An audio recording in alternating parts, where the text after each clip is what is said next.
And we're back here on Versus Live. I'm Ross Merriam. This is Todd Anderson. We are 1-1 in our testing of Sultai Crisis. I feel like you're getting worn down a little bit. It's been 2 long, grindy, close matches, and I think we got a third one on the way. Yeah, I mean, Hydro Crassus already is good for longer games, and now we're going to be Crassus v. Crassus. The difference, of course, being you got removal in your deck. I don't really got much removal in my deck. I am going to be playing a Bant mid-range strategy. This is another VTCLA deck. The Trophy Leader on Magic Online right now in Standard. The first deck we played today, the Status Red deck, that was all theirs. And then this Bant deck also their concoction. So I'm curious to see how this one plays. I know that they went 10-0 in the 2 leagues they played with this deck, as well as 10-0 in the league they played with the first deck. Barring some slight changes, the Status Red was the updated one they sent me. So I played against this deck last night. Oh? With my Sultai deck. What happened? I won. Okay, well, let's see if you can replicate that. We don't have a lot of time to mess around, so everyone knows what your deck does already. We've seen it for 2 matches straight. Let's take some questions while we get our hands together. We had one. What did, also, instead of playing like either Seraph or Alendo, what about the new Tesa card? So, Tesa, I think, was the default in a lot of the original ones the people were brewing with, because you do get that extra effect whenever your creatures die. But I'm not a huge fan of Tesa, honestly. I think it's more of a win more card. Like, if you're getting to use your abilities and doing all the triggers and blah, blah, blah, doing an extra one, who cares? Like, you already won. Keep that at the commander tables. Yeah. Plus, having your 4-drop be this more explosive card, like Alinda, I think it's much more rewarding. So I don't know. We'll see. I have a medium hand here to medium minus, as Todd is playing footsies with me under the table. Well, you started it, sir. I was just trying every game. My feet are literally like this under the table, like under my chair, like connected. And the moment that I move my foot here, his foot touches me. I'm literally. Do I need to go get like a mobile cam down No, there? we just need to have a barrier Divider underneath. You know? Keep me on my side. Yeah, come on, man. Yeah, I'm creeping. All right, so I won last match, so you get to be on the play here. Yeah, I got an Overgrown Tomb. All right. Nice. Tumblegarden Shock. We're going to go ahead and play an Incubation and look for something to do in the next few turns. I was worried about a Llanowar Elves. That one's okay. Yep. So we can take a Frilled Mystic or here Precinct 1. That's weird. I guess I will take Frilled Mystic because we know what he's playing. And these go on the bottom in random, I'm assuming. Yep. Great. Woo, random. Shovel up. Grand Catacomb, Wild Growth Walker. Yep. You're up. Glacial. Here, Precinct 1. Go. That's not good. You better kill it. For everyone asking in chat, you can see the marbles here right behind Todd. They're still his marbles. Move your foot back, you big jerk. Sure. Don't deputy me, please. Oh, it's coming. Soon. All right. I will just play Temple Garden. Another hero. Let's go. Can I get a deputy? Oh. Baby. You can do whatever you want. You just got to play an extra color. Give me that. Sure. Attack. Block 1. Take 1. You're at 17. 17. You're up. You still at 20? Yep. Okay. Wow, so unlucky. Nothing to do. Go. This is what I hate about Frilled Mystic in decks like this. It can literally be nothing else. You know? Like, if you're playing a Flash deck and you have Settle the Wreckage and all that kind of stuff, Frilled Mystic is really good. But in those decks, it's really hard to leverage the 3/2 body. Here, like, yeah, I'm going to counter it, and then I'm going to get a 1/1. You know? He's very unlikely to play another thing this turn, so I think using it here is wise. You can go. I just wanted to get it out of the way. Attack. Go. Block, and that helps set up like find for later.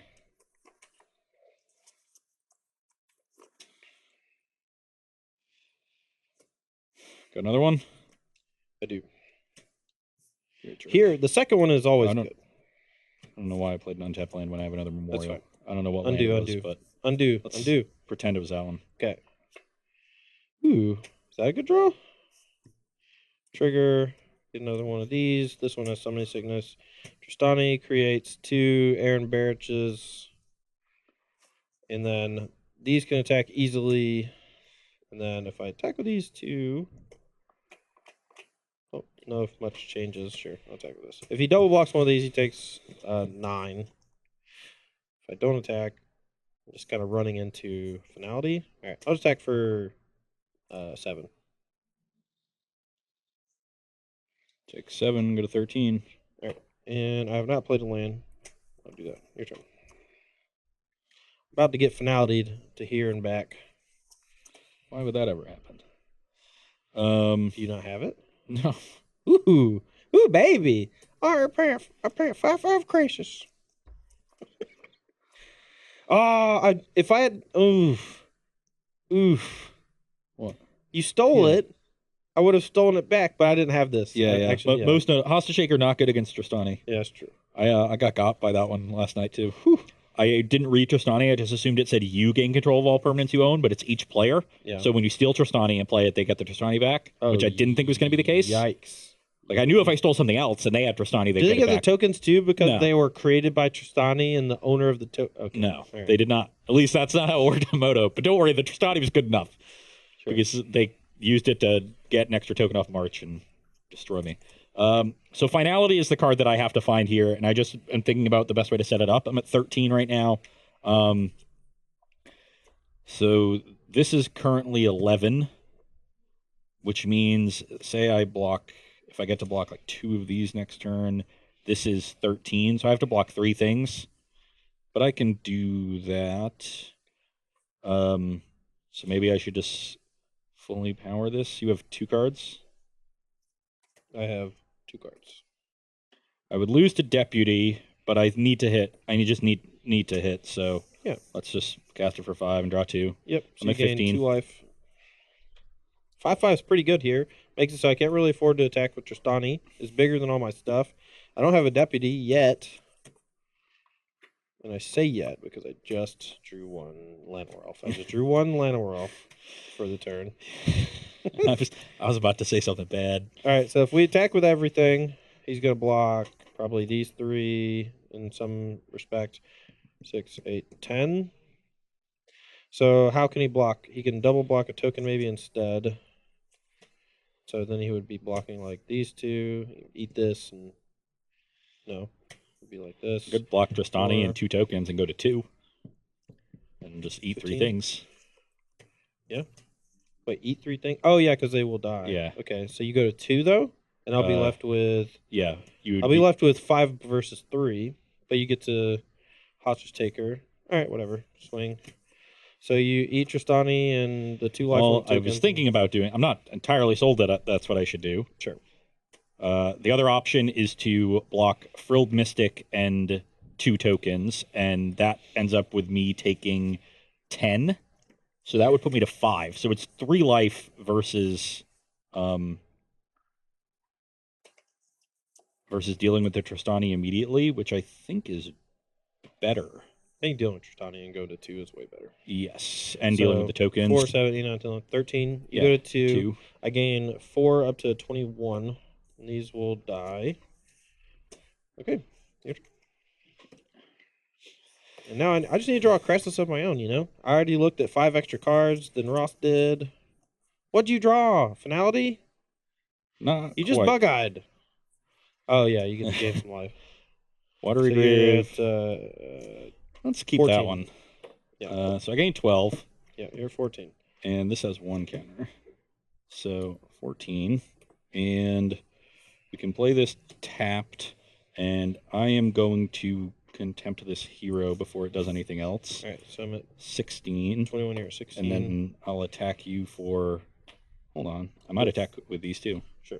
Like, you only have... I have another That's daylight fine. coming. 3, 6, 11. I You go go to 10. You can go. Okay. Yeah, I get you to 10, too, so now the Crisis is just a 2-turn clock. Ooh, that was a good draw. All right. This counters on it. I think this is showing you why this card is not that good in these matchups. Right now, it does nothing. It says 2 counters. Sorry. It's not going to match up well against my board at all, and the Crisis is just going to fly over and kill Todd. Yup. All right, then I'll play this and say go.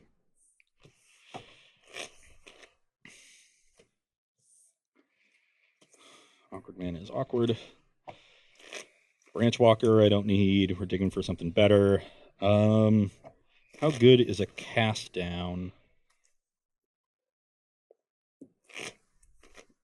This is gonna put me at 28, regardless of what I do with the cast down. So I'm worried about a crisis from Todd. If Todd crisis is, I could try to like hostage taker it and cast it myself, but I wouldn't want to leave the hostage taker out for a turn. You have 8 mana, 9 mana. So it would be a 7/7, and you would draw 3. So if I threw the memorial away and then hostage takered, if you just keep the cast down, 4. I'm pretty sure I'm dead, or I'm mostly dead. Like you're forcing me into chump block mode real quick. I mean, I can get back Chupacabra to deal with it. Right. I don't need this cast down. Okay. Well, I think having the option to kill back-to-back Crassus so that you chunk in for 15 over the next 3 turns is actually better than not. Like, I don't think a random draw is better than cast down, because my only real out here is the Crassus, and I just have to. Let's see, 4. This is a. These are 5/7s. Yeah. What can you do to like 4 really 7 trade for them? So these 2 can block 1 and then chump 1. And I'd only get one of these 2? Yeah, that doesn't seem good enough. Okay. All right. Just so I'm start at for 5. Pass. Okay, What do you got for me? Just I'm dead. Yeah, you see, like Todd draws Growth Chamber Guardian when he has a bunch of extra mana. Can like basically put all 4 out in the next 2 turns, and it was just irrelevant. Yeah. So this is definitely showing the difference in the 2 Hydrocrassus decks. Ross's Hydrocrassus deck has a bunch of spot removal, whether it's Chupacabra, Cast Down, Vraska's Contempt. These cards allow you to prolong the game while containing my important threats. From my side, all I really have to deal with Crassus is my own Crassus or Deputy of Detention, and because I'm more focused on beating like the aggro and control decks, because I have a slant towards beatdown with here Precinct 1 with Growth Chamber Guardian, whereas Ross has a slant towards beating aggro by going bigger. So he's able to basically sit on top of my mid-range deck, and we're at a tier where there's like an aggro deck down here, like lower down here. I sit a little bit on top of that by being a mid-range deck and being okay against them, but not super good. But then Ross sits right on top of me with his deck, and my deck is kind of tilted towards beating control, whereas his is tilted towards being aggro. And since I'm a little more aggro leaning, it's almost like a cakewalk, you know. So unless I have a really smooth draw featuring a lot of Crassus, maybe a weird Deputy Detention here, it's going to be pretty tough. You definitely have to be the aggressive deck in this matchup, and that's where Wild Growth Walker comes in. Like if I don't draw that Jade Light Ranger, I might just die, and I definitely can't pressure you. Right. So you have a lot more time to draw out of it, and then your Growth Chamber Guardian is probably good.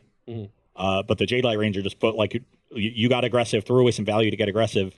Converted mana cost 3 or less. Yeah. Baffling's pretty good against Hydros. And everything sort of fell apart when the Branch Walker came through. So yeah. Okay. All right, so we are going to take a very short break here while we prepare for our sideboards for games 2 and 3. We'll be right back. Don't go anywhere.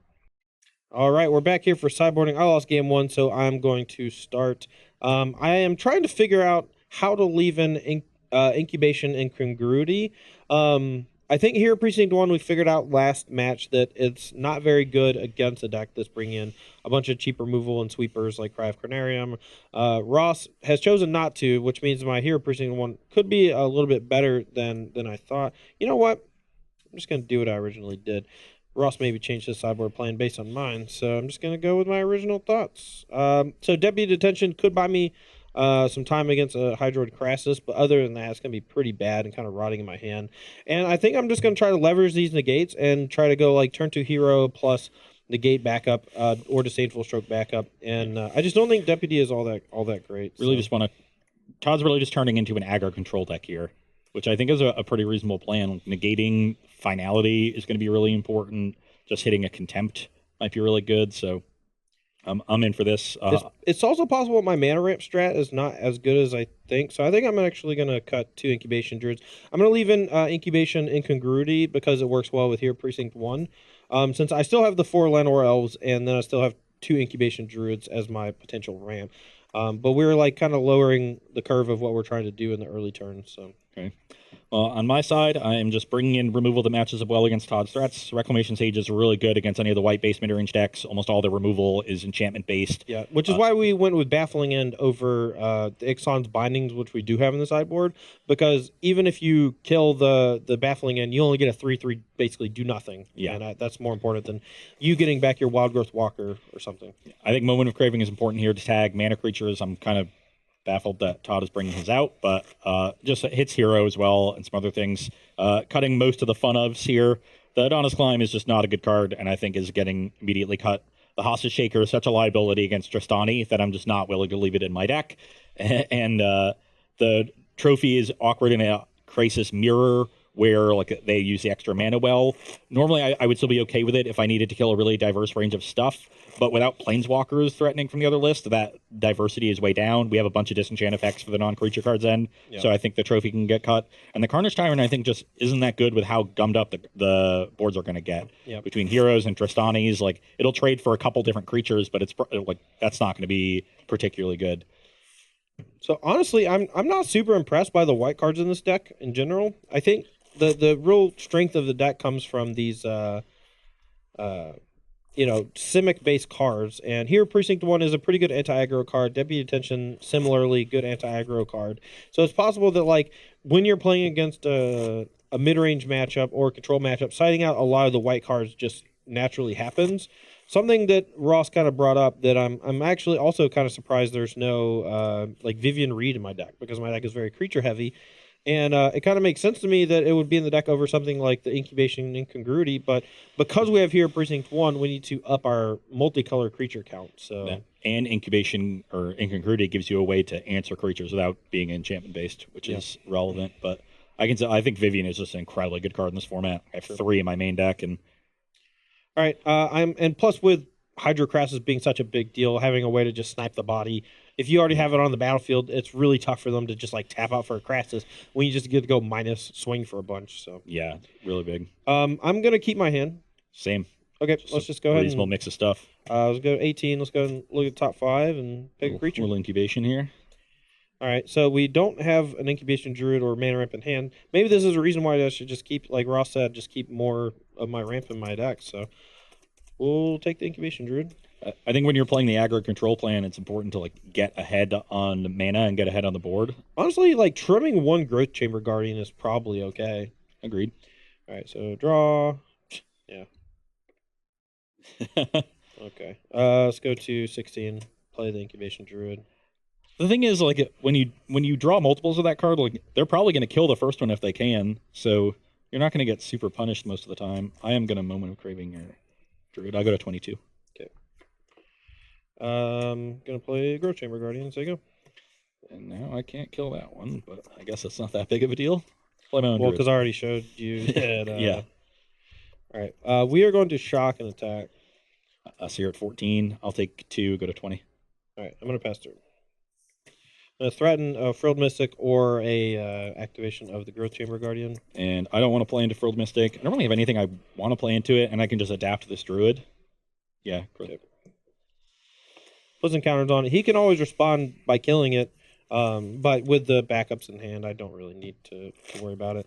And now the new ones aren't going to be able to get any more, which sucks because we drew a bunch of them.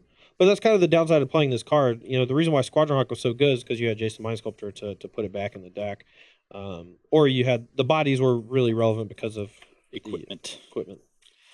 Or yeah.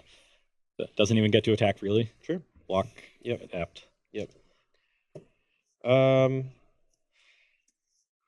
Incubation of the Druid. I think this is the earliest I've adapted one all day. Go. No, that's stupid. Go.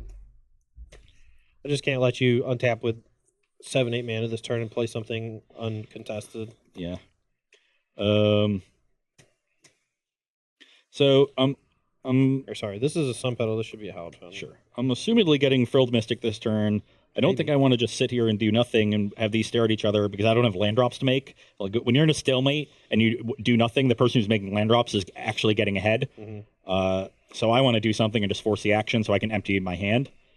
So which card am I willing to throw away? You also have to make it good enough that I actually care. Because if you don't play something I actually care about, there's no real reason for me to burn a Frilled Mystic. Because I have a land drop. Next turn I can play land plus Growth Chamber Guardian and continue holding up. I'm going to play a 4/4 Crisis. Cast trigger.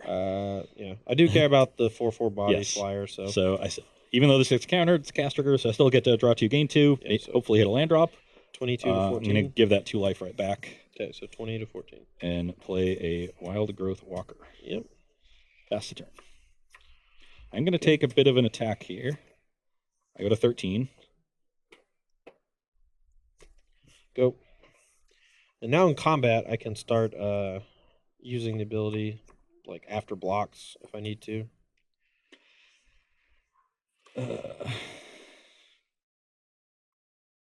You have Toon Hand? Mm-hmm.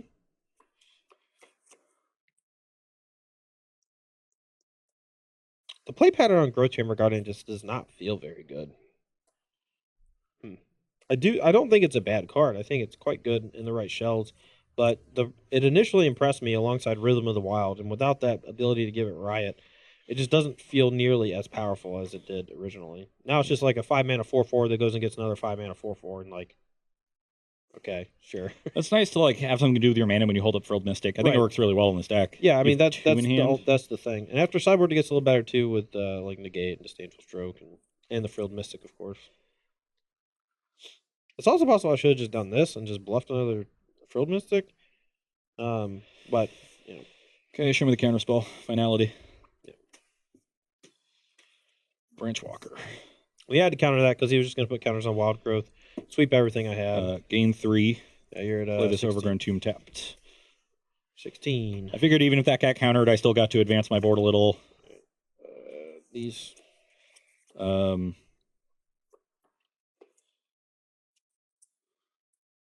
right. Actually, I'm gonna definitely block one of them. Okay. You take 6. Are you gonna find the other? I have it in my hand. Okay. So I'm at 10. 10. Go. Yep. And now this other finality cleans everything up. Yikes. So, finality 2 counters onto here, so my board survives. And then no, I'm just going to set this up with another walker. Okay. And pass. Guess this might run afoul of Deputy. Go. That doesn't matter.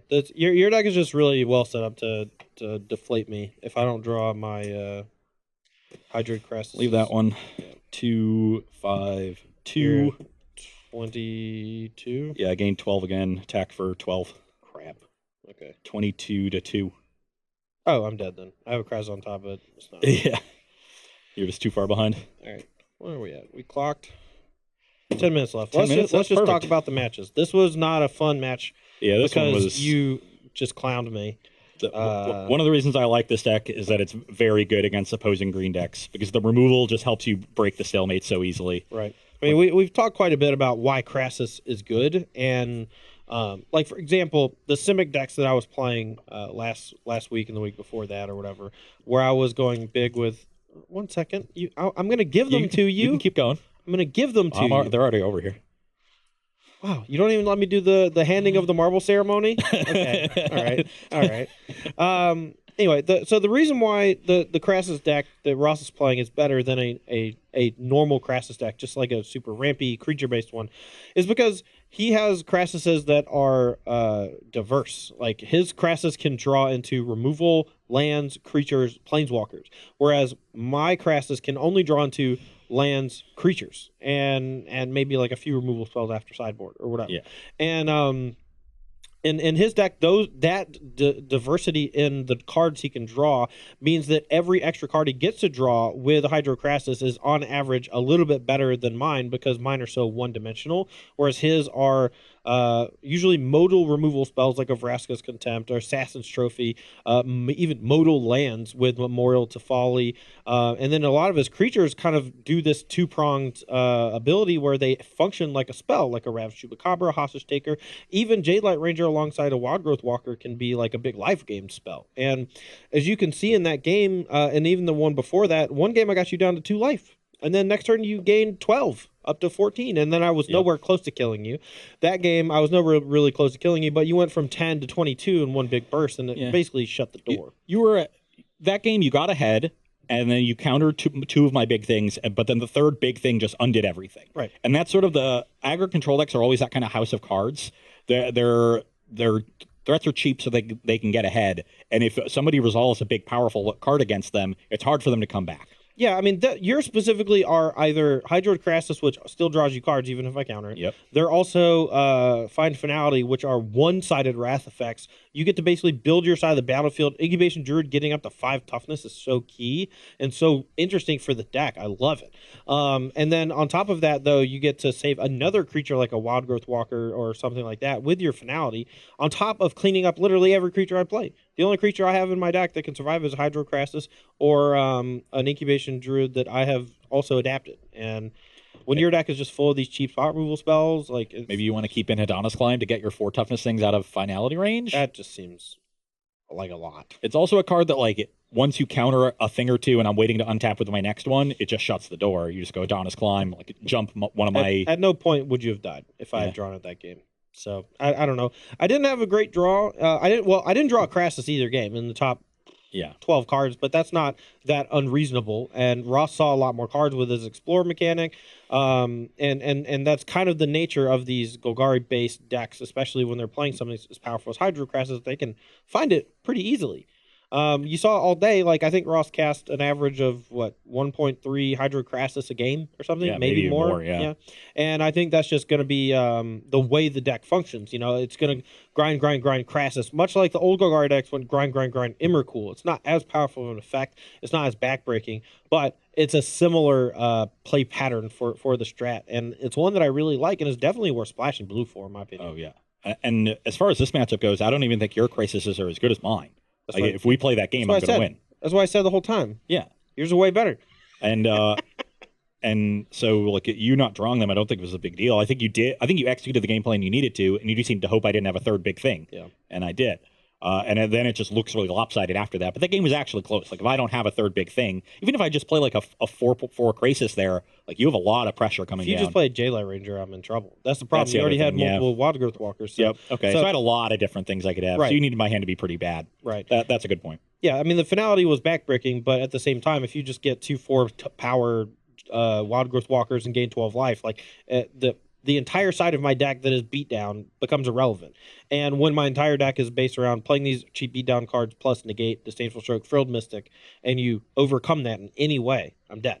And that's kind of just the nature of this style of mid-range deck versus your style of mid-range deck. And I think, and honestly, it has to give the nod to yours in a lot of scenarios, because you actually, with your 4 duress, 3 negate, 4 copies of Hydro Crassus, and a bunch of other really big annoyances for control, I think actually your deck is maybe even more situated to beat control than mine, even though I have that Frilled Mystic Hero Precinct 1 like beatdown plan to go along with like my normal, creature suite. Yeah, it really might be. I think the way I have it set up in my head is that I'm going to be weak to control game 1, but not like that bad. I still have a lot of card advantage. I can grind with them.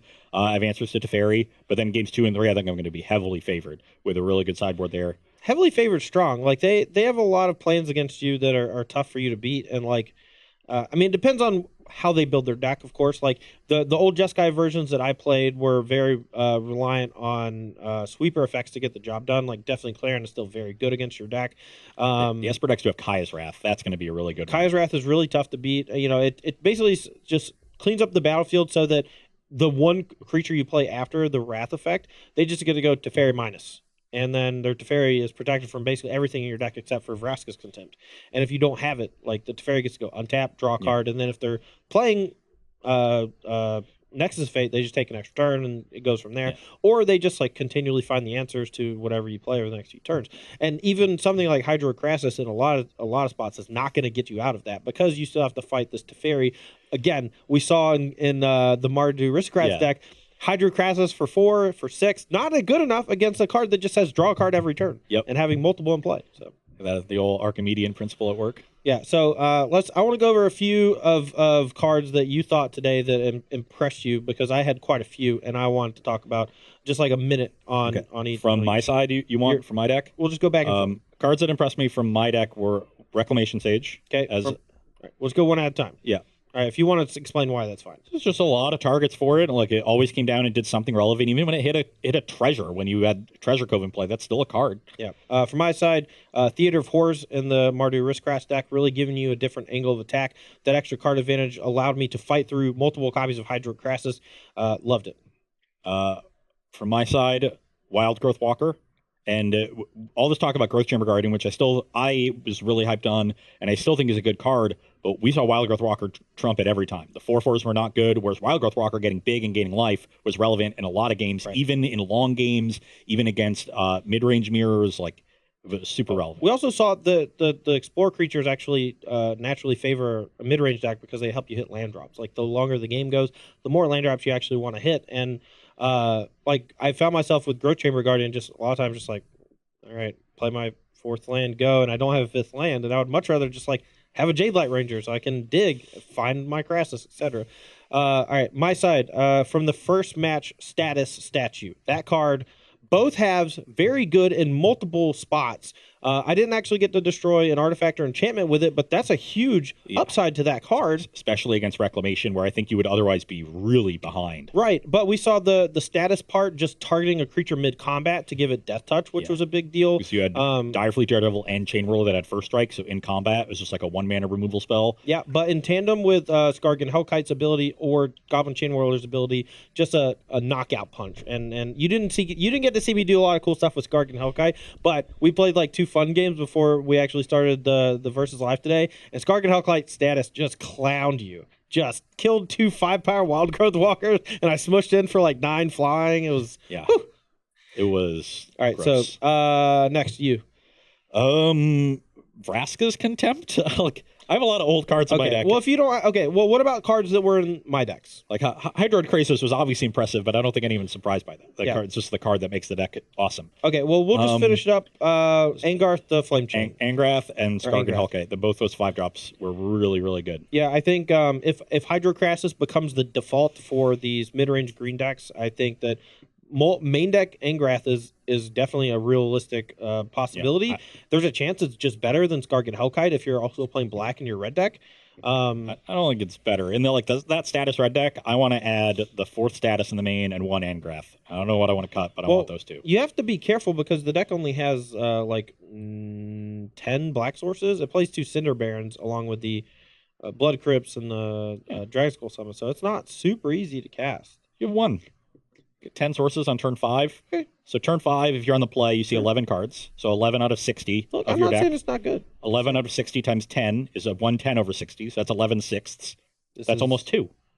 Yeah, and you're almost running us out of time. So you're gibberish about math. On turn 5, you're like 80%, I bet, with 10 sources to have a black source. Sure, that's fair. That's fair. Plus, are you taking into consideration treasure map being able to transform by the too? And that's not even talking about map too. So. Yeah. No, I mean, it's definitely, like, castable. I actually, as I started talking about it, I realized I had more black sources in my deck. I thought I only had 6 for some reason. Yeah. Yeah, I don't know. The Bant deck didn't impress me, VTCLA, man. I don't know. Maybe it's only good against aggro decks or only good against control decks. I think 10-0 was surprising because it didn't feel good. It didn't feel good. My matchup against that deck last night when I played it was a lot closer. I'm not sure if they were doing something different, but I just drew Crassus before they were dead. Probably, but like I think I won the long games. It was like when they got ahead and had the Frilled Mystics, and I wasn't able to. I ran me out of relevant cards. Yeah. I don't know, but yeah, I do think I am significantly favored in a matchup like this. Like, don't get me wrong. I don't think the color combination of Bant is bad. Yeah. You know, I think that a Bant deck could be very good. Here, Precinct 1 with a bunch of multicolored cards does seem interesting at the very least. It just feels weird to be playing like Llanowar Elves, Incubation Druid, and then literally the only expensive thing you have to do with that mana is Hydroid Crassus. You got any flowers in this deck? No. No flowers? No. I guess you have Tristani. There are some cool play patterns. Like, you can and you can build this deck a multitude of ways. Like, March of the Multitude seems like it could be pretty good in the deck. like Flower Flourish to find the white source, also just to cast Flourish when you have a bunch of tokens. It works really well here, Precinct 1. I don't know. All I know is that in this particular matchup, I got embarrassed. Yeah. And I think that it is important to note that the Golgari deck being so prominent in the previous standard season, and it's so easy to splash Hydroid Crassus, and it gives you this great different angle of attack, way to recoup cards, etc. This is going to be a deck that people play a lot, and maybe just as early as this Saturday at SEG Indy, this could be the deck to beat. Yeah, I would not be surprised. There's a lot of buzz around Hydroid Crisis, but it goes into a lot of different decks. Like the green mid-range shell with the Explore package or a heavy ramp package with both Llanowar and Incubation Druid. Maybe you have Growth Chamber Guardian as well. Depends on the deck, but like some mix of those early creatures in green is the base of these mid-range decks. Then you almost always want to splash blue for Hydroid Crisis and negates Disdainful Strokes in the sideboard. Maybe you go heavier on blue for Frilled Mystic, but that's a secondary option. Mm-hmm. But the blue is a splash color, and then there's a question of what your third color is, and they're all viable. I think you're more aggressively slanted in Teamer with the dragons and maybe Rekindling Phoenix. I think you are also less aggressively slanted in white. You can go a little bit longer, but you have these token synergies from Selesnya. You're more heavily synergistic in Selesnya. This one's a little bit more aggro control-y, but the other ones I've seen for Bant are more tokeny. And then with Sultai, you're just the Golgari deck. Like you have better removal, and I've found that having the good removal is just more important. And you have additional good sideboard cards for both aggressive decks with the Carnarium Cry and Moment of Craving and Duress and Control and combo matchups. So all right, I favor black. 3 questions, but make sure they're good. Yeah, I gotta find really good ones. That's Yep. what you want. I don't know if you already have a couple. If you don't have any, I'm just gonna cut it short. We're just gonna. Or it's not So even short. Ravenstorm GG was wondering, we're over. why no Tocatli Honor Guard in the sideboard, considering that like the green black decks are still a thing. Because we have Frilled Mystic in our deck and Tristani and the Deputy Detention. I mean, if you want to sideboard into a different deck or play a different deck, that's fine. The here Precinct 1 kind of encourages you to play Deputy Detention and Frilled Mystic, but I don't know if that core of the deck is actually all that important. Like, I think that the best parts of this deck are definitely Elf, Incubation, Crassus, and then all the other cards are just completely up for debate. And however you build your deck is just based on whether you want to be aggro, mid-range, or control. So. Yeah, you'd have to build the deck very differently to include Honor Guard, but yeah, I mean, your 5-drop instead of Tristani just becomes Lear Dawnbringer or whatever. Yeah, you go like Shalai Lyra and do this Angel thing. Sure. I've been pretty impressed with Shalai, so that's a way you can take these mid-range decks because there's a lot of different options, and it might be good if the Golgari decks are popular. All right, 2. All right, Ebstrals was asking, what about a deck that utilizes Crassus and Dive Down? Crassus and Dive Down. Again? So unlike Niv Mizzet, Crassus gets the value immediately, so you don't really need to protect it. You're also incentivized to sink all of your mana into it as an X spell. So like protecting the big body isn't that relevant. You saw in a lot of games, Todd killed the first, second, third Crassus, whatever, and I just kept going with all the cards I had. Yeah, find it back, play other things. Like it's the cards that matter, and that's the cast trigger. So here's the thing about Dive Down in a Niv Mizzet deck. If you cast Niv Mizzet, or if you cast Dive Down, targeting Niv Mizzet, your opponent's dead. Unless they have double counterspell, double removal immediately, or whatever, they're dead. You get to untap with Niv, they're dead. With a Hydro Crassus, protecting it effectively does nothing. You're playing it as a 1-mana way to protect like a big dumb flyer. Yeah. And that when you untap with it, the game doesn't end. With Nim, the untap means multiple things. You get to deal your opponent a bunch of damage. You get to draw a bunch of extra cards, which ultimately lets you draw more cards because they find more card draw effects and in the game very quickly. Crassus is a card that incentivizes you again to use all your mana, tapping out, and one of them will find another one eventually, and they start to chain together. So it's not as disastrous if your opponent kills the first one because you're probably going to be casting a second one very soon. Yeah. There's a seminal article that you should read if you haven't that Patrick Chapin wrote years ago, where he essentially classifies every single creature, or says every creature can be classified as either a Muldrifter or a Baneslayer Angel. Muldrifters are creatures that gain value immediately, and Baneslayer Angels are creatures that need to stay on the battlefield to realize their value, but they have a lot of value if they stay on the battlefield. Dive Down pairs well with Baneslayer type creatures, and Niv Mizzet is a Baneslayer type creature. It does get you a little value when they kill it with certain things, but we figured out with like Playcrafter and Chupacabra, you could easily deal with it. And that's the risk of playing those cards. If they get dealt with, usually you're at a tempo loss. Hydroid it's like really big, so it kind of looks like it has a lot of value on the board, and it does. That's part of why it's good. But it's in reality, it's a Muldrifter because the value comes immediately. Yeah, that's a really good comparison. Yeah. All right, last question. Last question from Travis Hall. What's your pick for Dark Horse to emerge at Indy this weekend? I mean, I think we've explored a ton of the archetypes. There's been nothing we've played this past week that I thought could not just show up and be very good. I don't know. I mean, if you're talking about a specific card, I think Skargan Hellkite has not realized its full potential as far as something that people are really putting a spotlight on. People always underestimate Stormbreath Dragon or Thundermaw Hellkite or whatever. Every time. And then it just comes down and it's like, okay, the top out of the top 4 decks, there's 2 of them that are 4 of dragons at the top. The fourth one. Thunderbolt Hellkite, Stormbreath Dragon, Glorybringer, this one, they were all awesome. Yeah. I mean, you could see in a lot of the scenarios against Ross, the riot on Skargan Hellkite was nuts. I got to multiple times I got to like use it to attack and kill a Vivian Reed, or I got to threaten to just start shooting down all of his little creatures. And create a body that didn't die to finality. That actually, you didn't see it in my hand often, but like so often that was a 5/5, and I'm like, oh, this finality just doesn't do enough. Yeah, I agree. I think Skargan Hellkite is an incredibly good card, and it's of the cards that I know that I've seen and been really impressed with, it's the one that's gotten from the new set. It's the one that's getting the least hype. Yeah, and I think that status red deck is really good. I played with a different version of it yesterday and wasn't that impressed by it, but the changes from that, what I played it to what you played today, were all really impressive. I love Skargan Hellkite. I've played with that card some in decks that weren't that good, like rule-based decks, but Skargan Hellkite was impressive. So I think that kind of deck could be very good, and Skargan Hellkite in particular. Good call. Yep. Okay. Oh, that's going to wrap it here for Versus Live this Thursday, here January 20, I want to say 6th. Something like that. I don't know what day it is, man. Why are you doing this to me? I don't know. I did it to myself. It's fine.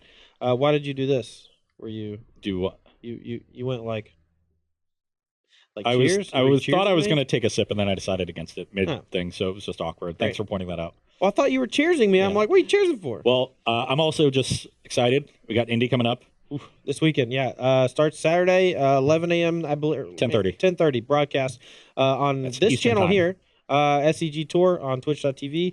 We're gonna be having me on camera. I'm calling it now. Round one. It's mine. I'm gonna do it. We're going to have Cedric and Patrick into the booth. The premiere of Jerry Thompson and Brian Gottlieb, which I'm really excited to see. I think those two are going to work really well in the booth. Jerry always has a lot of really good insights, and Brian is an incredibly smart dude. If you're not reading his articles, He's also very well spoken. Yes. Like you can tell through his writing. I mean, I've talked to him a lot in real life, so like I teamed with him at a his limited writing is Grand very Prix. smart. I teamed with him at a constructed Grand Prix. Yes. We did bad. So well, I did bad. I was excited for this weekend. Hopefully you can come down and see Todd and me in person. If not, you can catch all the action here. Twitch.tv/SCG Tour. As Todd said, 10:30 a.m. Eastern time is when it'll start on Saturday. We'll bring you 15 rounds of Swiss, 3 rounds of the top 8. It's going to be awesome. This set looks great, and I'm really tired, so I want to cap the show. It's been a long episode. Okay. Thanks for watching, everybody.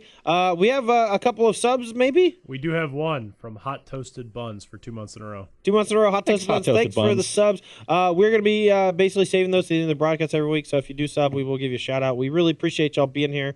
Not just the subs and the donos or whatever, but everyone involved in the chat. You could be anywhere, but you chose to be here. Thank you very much. See you next week on Versus Live.